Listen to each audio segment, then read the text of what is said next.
अमरीकी सदर Donald Trump को ईरान के खिलाफ फौजी कार्रवाई के लिए तोसी तर ऑप्शन पेश कर दिए गए। इनमें एटमी तनसीबात पर बरह रास्त बमबारी से लेकर खुफिया कमांडो ऑपरेशन तक मुकम्मल शामिल है। इसराइल भी अमेरिका पर जोर दे रहा है कि ईरान के बैलिस्टिक मिसाइल प्रोग्राम को जड़ से ख़त्म करने के लिए फौरी और फैसला कुन इकदाम उठाए जाएँ। साबिक वफाकी वजीर गौहर एजाज ने वजीर आज़म की जानिब से सनतों के लिए बिजली सस्ती करने के फैसले को खुशाइंदा करार दिया। इनका कहना था कि कारोबारी लागत कम करके और बरवक्त फैसले लेकर हम 2030 तक अपनी बरामद को $100 अरब तक ले जा सकते हैं। तहरीक इंसाफ के सेक्रेटरी इत्तलात शेख वकास अकरम का मुबीना ऑडियो लीक ने सियासी मैदान में तूफान खड़ा कर दिया।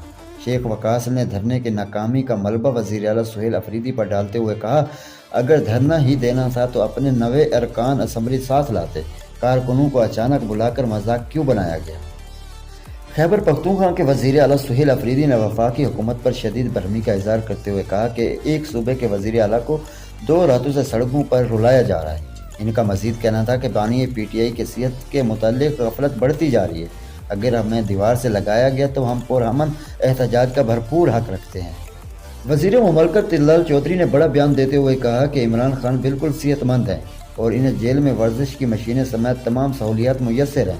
इनका मजीद कहना था कि बानी PTI की फामली इनकी मुलाकातों को सियासी फ़ायदे के लिए इस्तेमाल कर रही है, जबकि हुकूमत तमाम कैदियों के हकूक़ का ख्याल रख रही है। रूसी हुकूमत मास्को में कुदरत का कहर, शदीद बर्फबारी ने गुज़श्ता 200 साल रिकॉर्ड तोड़ डाला। शहर में 90 मिलीमीटर से ज़ायद बर्फबारी रिकॉर्ड की गई है, जिसने ज़िंदगी मफलूज कर दी है।